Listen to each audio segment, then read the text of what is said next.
juice, I swear the boosie, they bugged. If it's a Uzi or an Uchi, I leave rivers of blood. Congratulations are in order for you live long enough to win this pick and Waldo reunite on the spud. Dug my sign into the mud and told them summon me up. Took me a puff, this crescent moon is fucking me up. If you see we in your world, that mean the crew about to fuck. You couldn't duck the smoke with 99 luck to keep it a buck. Try and keep up. My white wife took my last name, now she sound like she Latina. Her ass and titties fit the picture, that's my senorita.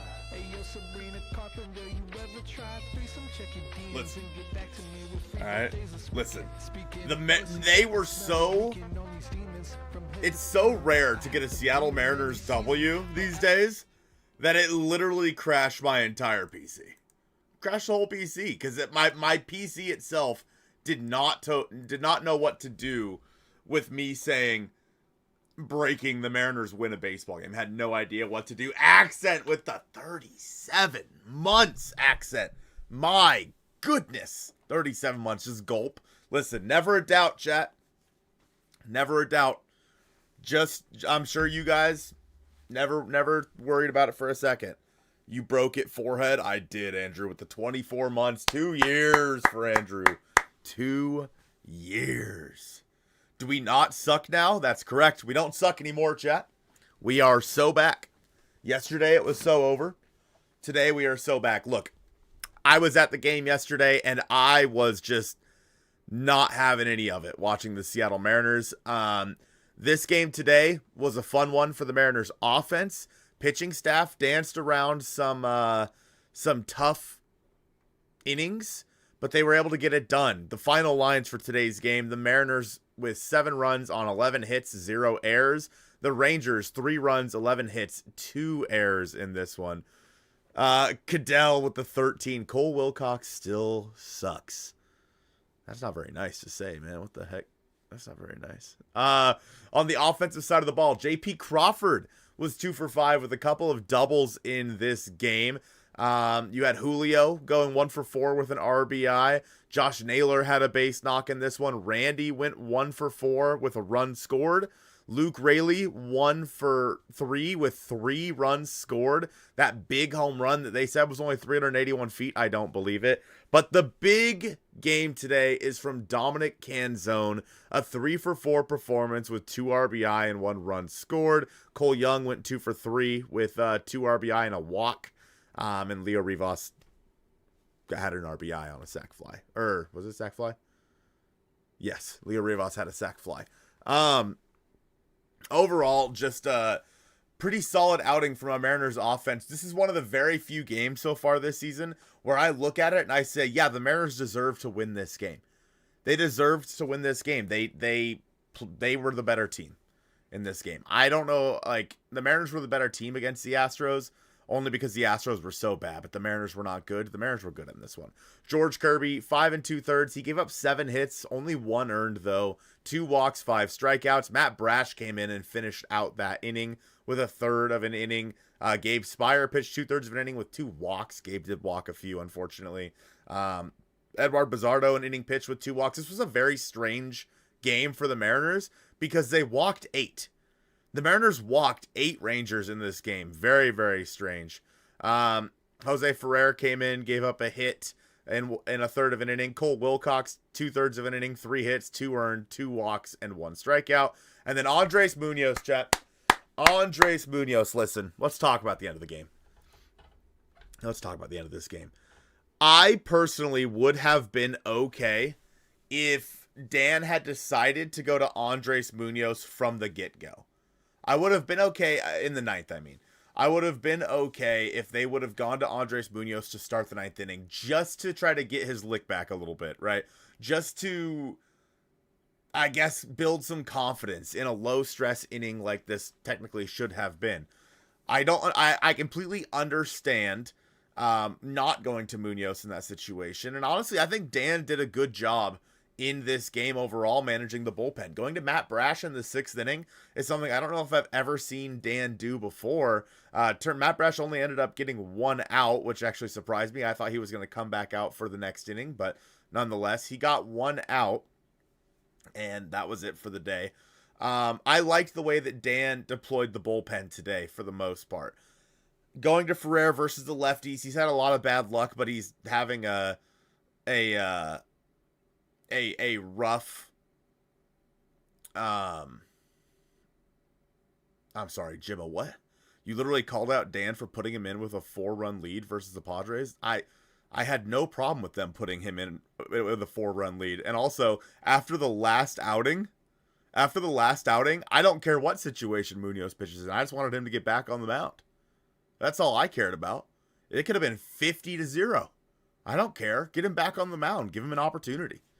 Dan is smart now. I wouldn't go that far, chat. I wouldn't go that far. But being able to go to Munoz there with the bases loaded, a couple of really nice sliders, which is really important because that is the pitch that he said that he wasn't able to locate in that last game versus the Padres. He wasn't able to really get a good grip on that slider. And the first 2 pitches he threw in this outing, with the bases loaded, 2 outs, a home run ties the game. I think that that's a good sign for things to come for Andres. He also had a few 98-mile-an-hour fastballs on the outer edge of the plate. He finished it off with the slider, although his last slider didn't have as much break to it. But hard to tell, obviously, small sample size, only threw like 5 or 6 pitches. But good to see Andres get out there and get a strikeout in a really big moment like that, because that's definitely a confidence boost for him. 100% a confidence boost for him, because if you've played sports before, right, and you do a bad job, there's nothing more that you want than to get back out there and make up for it, right? There's nothing more than you want. And Munoz was able to go out there. It took a few days, but was able to get back out there and saw success. You have to build off the success, and you have to flush the failures. That's just, frankly, the way that has to be done, especially in a game of baseball where there's a lot of failure. Baseball is a game of failure, not necessarily always for the relief corps, but for Munoz in this situation, yeah, it's a game of failure. And a lot of people have talked about it since Munoz blew that save in San Diego. He has always struggled on like extra days rest for whatever reason. I don't have the numbers in front of me. That's just what I was reading. I want to say it was a Times article, a Seattle Times article, where when he has extra days of rest, like he goes 5 days without pitching, he's always struggled. Like, he's one of those guys that has to stay in rhythm.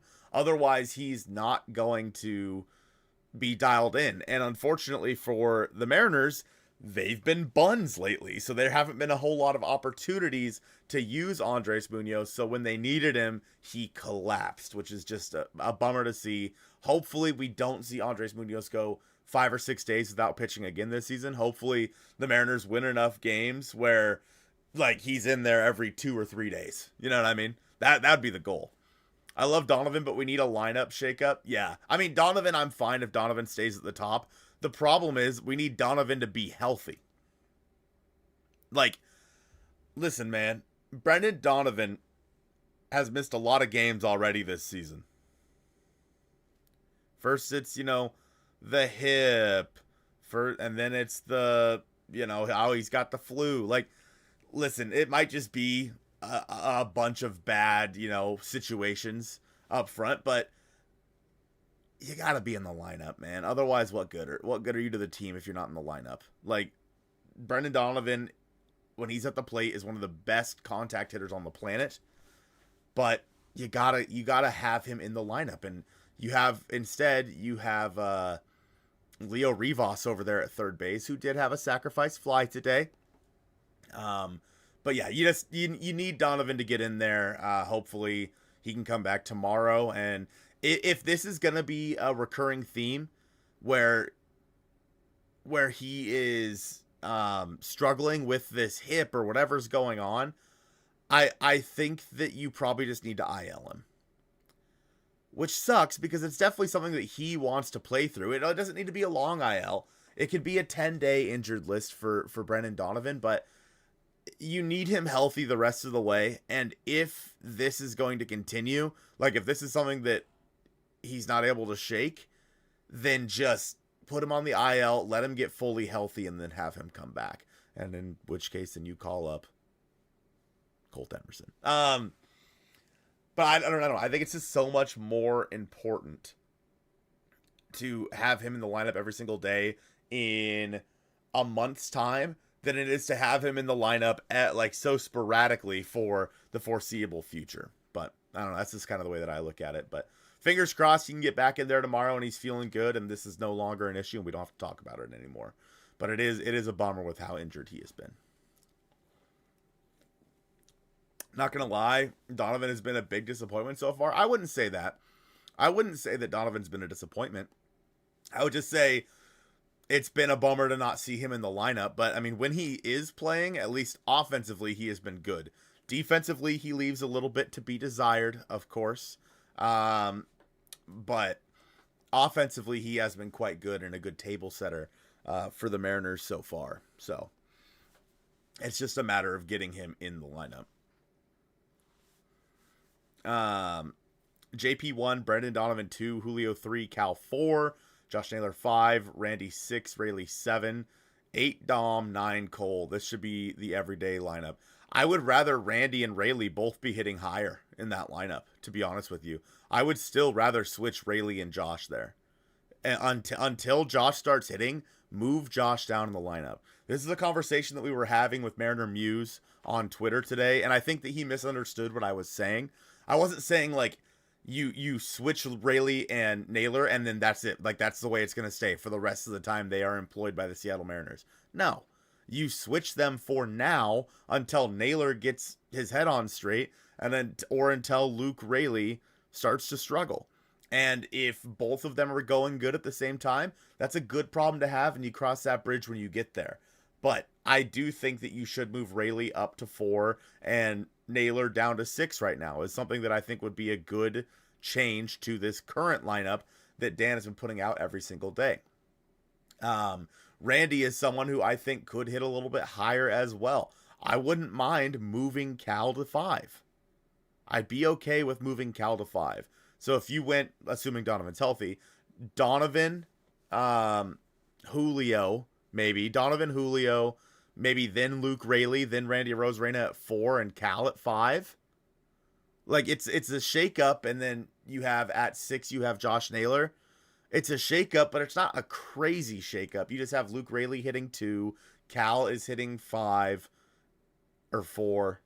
I don't remember what my lineup just was that I just said, but is Luke getting paid next year? Yeah. So let me pull up his contract. Hopefully this doesn't make the stream crash, but let's see.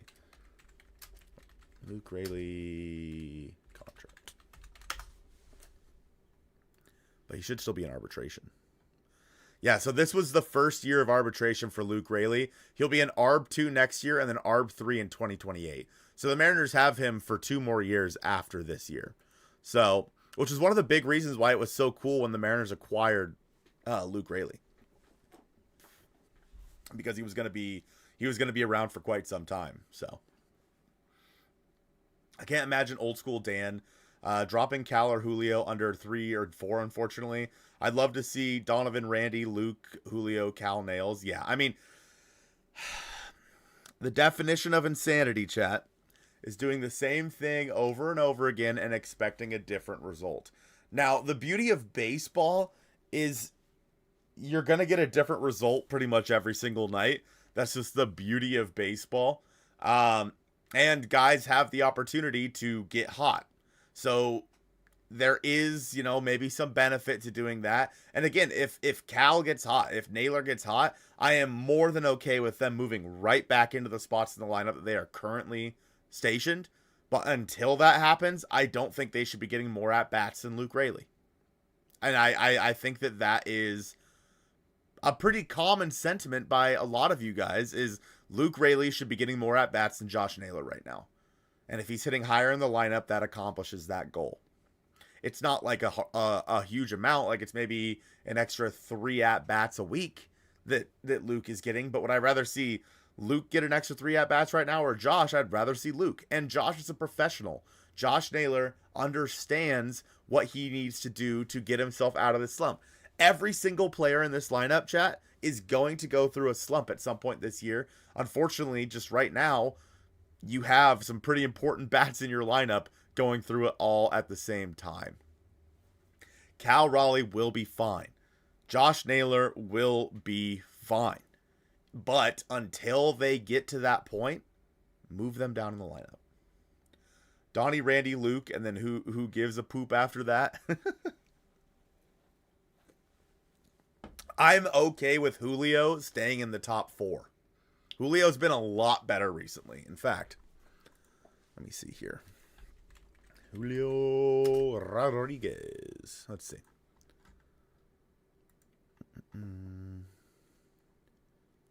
Why is this page so bright?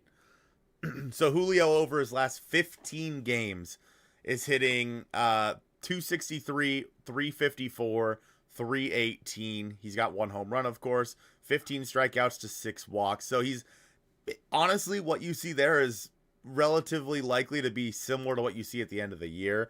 That's an OPS in the, 700, a little over 700. Which, I mean, I think at the end of the year, he'll have a higher OPS than that. But for the last 15 games, Julio has been relatively who he has been for most of his career. So I think that Julio is fine to stay where he is in the lineup. Cal has some good at-bats. Got to give him that. Yeah, he just has to stop chasing. He has to stop chasing, especially up above the zone. That is where they have been getting him lately, is up above the zone. At least that's how it feels anyway. That fastballs up, Cal cannot get to. He's a great low ball hitter. He can, lefty loop zone, he's going to crush the ball out to right field. Up in the zone, Cal is struggling right now. And for Josh Naylor, I would love to see him take a couple pitches. I would love to see him just take a couple pitches. I'm not saying he needs to get into an 0-2 hole every time, but he is swinging at the first pitch so often, and the pitchers know that, and so they're giving him poopy first pitches because they have no reason to give him a good first pitch. There's a decent chance he's going to swing at it. So, that's the beauty of baseball, right? Is there's a scouting report out on every single player on your team. And, you have to find a way to adapt to that scouting report. And that's what the best players do. That's why Aaron Judge is so hard to pitch to. That's why Mike Trout has always been so hard to pitch to. Because they adjust their game plan to deal with whatever your game plan is. That is what good hitters do. If, let's say, for example, if Aaron Judge is all of a sudden swinging through the fastball up and in, he's going to start making some adjustments to the point where he can get to that ball, and then it's a game of cat and mouse. It truly is, where he starts getting to that ball, then the pitchers have to find a new weakness for him. Maybe then it's a slider down and away or something like that. But that is what the good hitters do, and that's what I think these Mariners have to learn a little bit, and I think they will. I'm not too worried about 99% of this team right now. But, I mean, we'll see, right? We will see. I want to see here, guys. If you guys didn't know, Bryce Miller made his first rehab assignment today, or rehab start today. And I want to pull up the stats from the rehab assignment so we can talk about it. All right, so, oh God, that's bright. He did give up some hard contact today.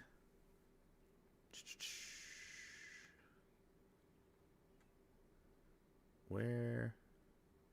Okay, so he couldn't make it out of his second inning of his rehab start. He allowed 3 runs on 4 hits in the inning. His fastball was ranging from 96 to 98, which is good. His final line, 1 2/3 innings pitched, 4 hits, 3 runs, 1 walk, 2 strikeouts, 33 pitches, 21 strikes. His fastball topped out at 98.7. He left some pitches over the plate, but stuff looked fine for a first rehab start. So it wasn't a great rehab start for Bryce Miller. However, I feel like you get him 3 or 4 more rehab starts, and he's good to go. And maybe they'll even say before that. I don't know what the plan is. They said if it's going that it'll be the beginning of May, give or take. That should allow Bryce to make at least 2 more rehab starts. Well, what's going to happen to Hancock? We talked about that in the podcast that came out yesterday, today. What's today? Saturday? The podcast that came out yesterday, we talked about what we think the Mariners should do. What we think the Mariners should do when Hancock comes back. And Blake, I'm sorry, but I think I personally think it should be a 6-man. At least for like a month. At least for a month. Let's see. You know what? Here's what we do. We're going to start a poll. What happens when Miller comes back? Hancock to Penn. Hancock optioned. Hold on, chat. Doing this on the fly. Castillo traded, I guess. And then we'll do 6-man rotation. Personally, if I was able to vote in my own poll, which I am not able to vote in my own poll, I would be voting for the 6-man rotation. I do think that's what they're going to do. And then, who said that? Who said the piggyback thing? Am I blind? I might be blind. Oh, franchise. I'll go 6-man for a little or set up a piggyback for Bryce. Yeah, that is the other option in my opinion. Because Bryce isn't going to be fully stretched out when he first comes back. So if you piggyback him and Luis or him and Hancock, I think that's fine. And I think that if you do something like that, yes, you would probably send down like Cole Wilcox or something like that, which, whatever. Yeah, the piggyback thing I think is what they'll do. Like, if they don't go to a 6-man, I think it'll be a piggyback situation. I think that all 6 of these guys will be on the Major League roster. I do not think that Hancock is going to get sent down, and I don't think Luis is going to get traded. I believe all 6 of these guys will be on the roster. It's just a matter of, is it a 6-man rotation, or are they piggybacking Bryce and Luis, for example?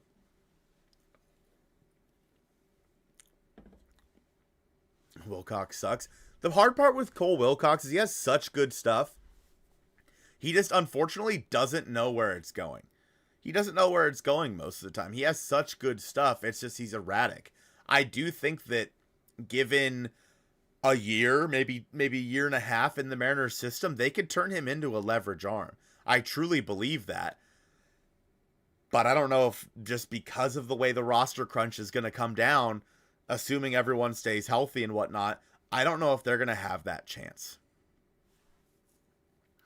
My son on his 11th birthday got a foul ball yesterday from Mitch Garver. Was a sad loss, but that's a win. You were there too. Let's go, Dramatic. Shout out to your son. Tell your son Mariner Mojo said happy birthday. Also, shout out to everyone that I saw at the game yesterday. Thanks for saying hello. Even the people that said hi to me in the bathroom, thanks for saying hey. Wilcox has potential as a Bizardo type project. That's a great way to put it, franchise. I think that if the Mariners are able to retain Wilcox, he will turn into a Bizardo-like pitcher where he is high leverage. Yeah, I don't think the Mariners can trade Castillo, and I also don't think that they should trade Castillo.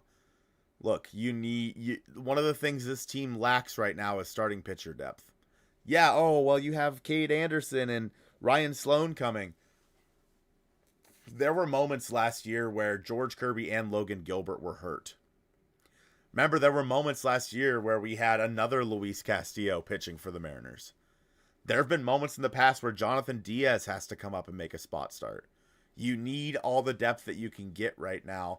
And if that means that you're keeping Luis Castillo and going to a 6-man, I think that is more valuable to you than what you could get in a trade package for Luis Castillo, which frankly right now is probably not a whole lot.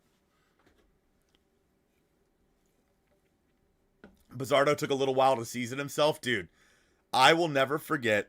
It was Father's Day versus the Texas Rangers in 2024, I Bleav. Yeah, it had to be 2024. And the Mariners were up big. Father's Day, getting ready for a potential sweep of the World Series defending champions and the Texas Rangers. And Bizzardo comes in and nearly blows it. And I will never forget saying, get Bizzardo off this roster. What are we doing? Blah, blah, blah. You know, listen, I am very happy that I was wrong. I'm happy that I was wrong. I'm glad Bizzardo is here. I'm glad Bizzardo's here. Bullpen's been giving up too many runs. I mean, honestly, up until the past, 4 or 5 games. Oh, hold on. Yeah. Up until like the last 4 or 5 games, the bullpen's actually been kind of lights out, other than, mainly Cole Wilcox. Like, the bullpen's still been quite good. Obviously, the blow-up start for Munoz, or the blow-up outing for Munoz, and Cole Wilcox has been hit around a little bit here and there. But I think the bullpen's been pretty good. You remember that game? You go to a bullpen, a 6-man, don't you lose a bullpen arm? Yeah, and we would assume that would be Cole Wilcox in that situation. So, starting pitcher depth issues may be the single biggest thing that can derail a talented roster. The M's don't have it yet, at least. All 6 of the main guys need to be fully good to go. Yep.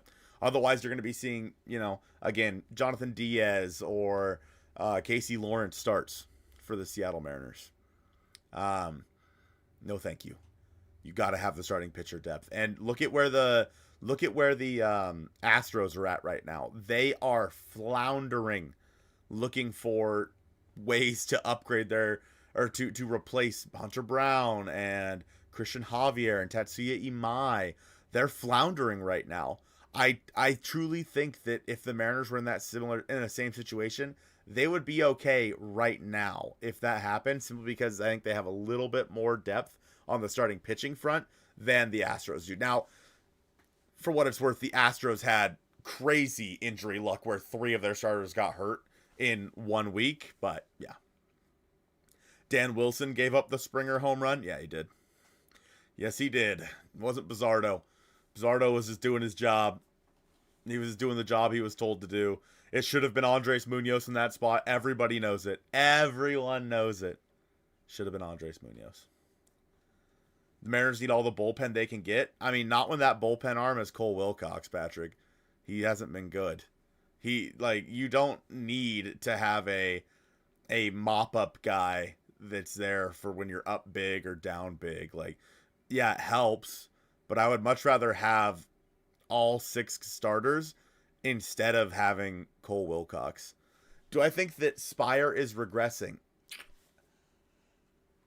It's a tough question. I'm going to say no.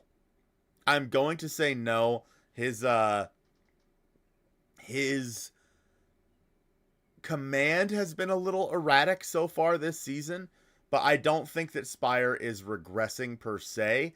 I mean, in the end, he'll never be... What year was that? What year is that? 2024? Was that the year that he was really bad?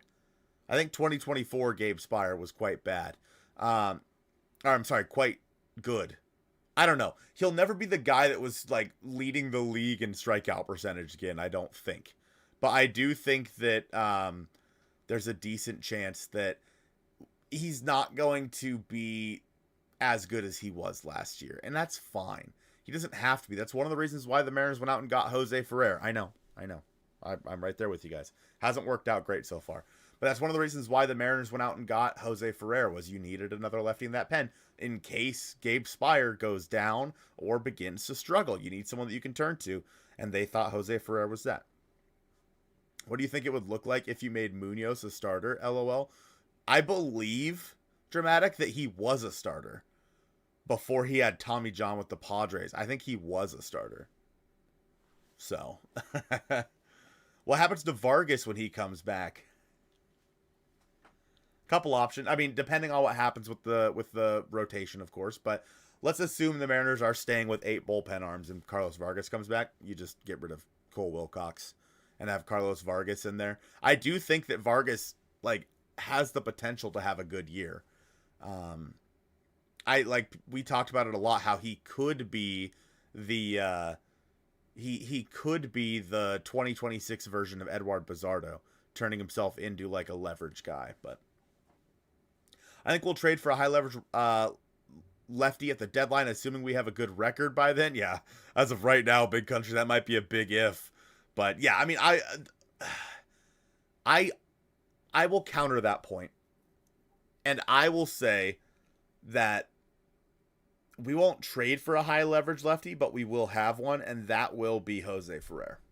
I think Jose Ferrer will be the high leverage lefty in the bullpen along with Gabe Spire come the trade deadline. Comments, questions, concerns, thoughts? Spire's role is a little different. He'll still face the biggest opportunity lefty in leverage, while Ferrer is more of a use in any situation that needs him guy. I personally, franchise, I think it's the other way around. I think that Ferrer is more of the guy that you'll throw when you have like a pocket of lefties. I think Gabe Spire is more high leverage, at least right now, than Ferrer. So I think that he is the guy that you go to in a situation where, you know, you have the 2, 3, 4 hitters coming up, but you don't want to go to Brash or Munoz yet. You go to Gabe Spire. And if it's 3 righties, who cares? Because he's been pretty good. He hasn't had bad splits for the most part throughout his career so far. But, you know, I mean, unfortunately, Jose Ferrer has had bad splits versus lefty. So obviously too early in the season to really know for sure. But I would personally say it's the other way around. Definitely a need for another high leverage arm, but I think all 30 teams can say that. Yeah, you can never have too many high leverage arms. That is true. If you can get a bullpen of 8 high leverage arms, you're cooking with gas. Well, I mean, you look at the Padres with Morahone and Jason Adam and Mason Miller, of course. Like, they have a good bullpen. Ferrer has better stuff, just needs more time. Yeah, the big problem for Ferrer is he has not really found a way to get swing and miss on a lot of his pitches. That has been what has really stopped him from turning from a decent reliever into a great reliever. Is he does not have the swing and miss stuff yet. But I'm pretty sure the Mariners think they can turn that around. So.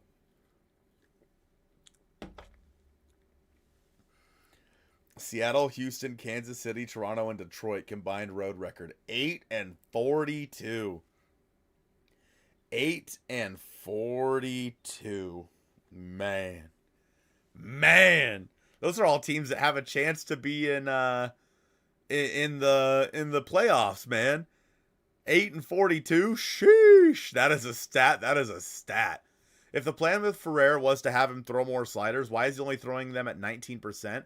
If he doesn't throw his best stuff, then he's not going to be good. Exactly. That was when the Mariners traded for Jose Ferrer, I said they're going to have him throw more sliders. He needs to throw more sliders, and they're not having him do that. And I don't understand why. That's what they did with Andres Munoz. This is what they did with Matt Brash. They have 100-mile-an-hour fastballs, but they throw their sliders so often because they are that lethal.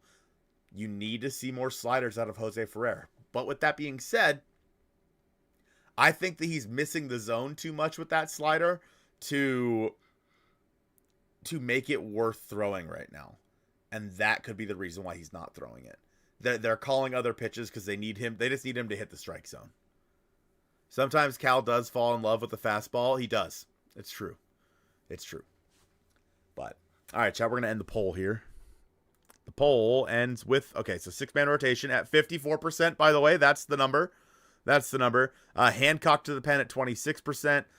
Castillo traded at 20%. And Hancock option 0. Nobody said to option Hancock, which I think is probably, I would agree, that is the least likely thing, at least as of this moment. It's possible that in 2 weeks' time, Hancock is struggling, but as of right now.